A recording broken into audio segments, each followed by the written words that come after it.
Okay. One more part of algebra is with inequalities, okay? But the inequalities is a little different than not only can you solve for inequalities, you can also put them on number lines. They call it graphing them, but it's not on a graph, it's actually on a number line. Okay, let's put our name. All right. So if I said um, x is less than 2, okay? 0, 1, 2. Um, It cannot equal 2. There's no equal sign. So we put a circle. It's going to start at 2, but which way is it going to go? As long as you have the letter on the left, this is your cheat code. This is the arrow, which way it's going to go. But also you should be able to say to yourself, oh, if x is going to be smaller than 2, the mouth is facing the bigger thing because like the hungry hippo, the Pac-Man, the shark, the alligator, whatever different teachers have called it over your years, the mouth is facing the larger meal. It's hungry, it's going to eat the 2 because this is smaller. So this has to be smaller than the 2. So x can be anything less than 2. It can be 0, it can be negative a million, it can be negative 1, it could be 1, it could be 1.5, it could be 1.99999999999. 9 repeating forever, as long as it's not 2.0. Okay? It's anything less than that. Now, if I change it to x is less than or equal to 2, if it has part of the equal sign, then 2 could possibly be the answer. So now it could equal to, you put, anytime, if I told you put 2 on a number line, show me where 2 is, you'd put a dot. Well, it's telling you 2 could be part of the answer, so you put a dot, okay? Again, the letter has to be on the left.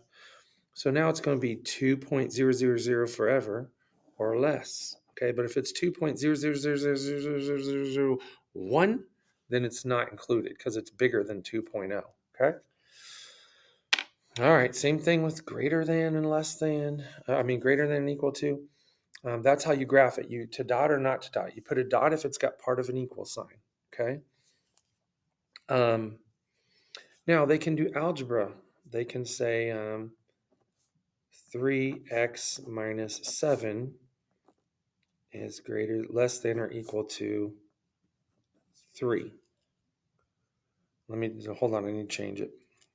5. You'll see why. I had to do the math backwards in my head. Okay. So if I said solve for this inequality and then put it on a number line, well, it's algebra. Okay. Now, technically, you're not supposed to have two-step algebra till 7th grade. But just know if you have two numbers near your x, you keep the one you're closest with longest. Okay. It's like, hey, this is my bestie. You can go home now. The party's over. Yeah, their mom's coming. They live next door. They're going to walk home, whatever. You've got to go, whatever. The one you hope the one you're closest to or like the best or is your bestie stays longest. So we're basically doing PEMDAS backwards, if that helps some of you, but basically get rid of the things that are further away from you. Okay. So if this was an x over a fraction of 2 or 3, again, that one's more attached to the x. So you get rid of this first. That's how you do two-step and multi-step algebra. You do reverse PEMDAS. So I'm going to get rid of minus 7 first. So I'm going to do the opposite day. Inverse operation is plus 7. Whatever you do to one side, you got to do the other. So that's going to be gone. And I'm going to have 3x is less than or equal to 7, 8, 9, 10, 11, 12. Okay. Now that means the number is next to the letter. That means it's going to be 3 times x. So I'm going to do the opposite. Instead of times 3, I want to do divided by 3. Whatever you do to one side, do the other. 3 over 3 cancels out. X is less than or equal to 4. Then they said to graph it. 1, 2, 3, 4. I don't know. 0, 1, 2, 3, 4. Here's the 4.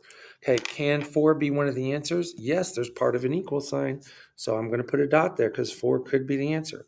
And then because the letter's on the left, this is my cheat code, the arrow is going to point that way. Or you can just say, well, I know that 4 is bigger than x, so x has to be something smaller this way. It could be negative a million, negative 1. It could be 1, 2, 3, 3.999.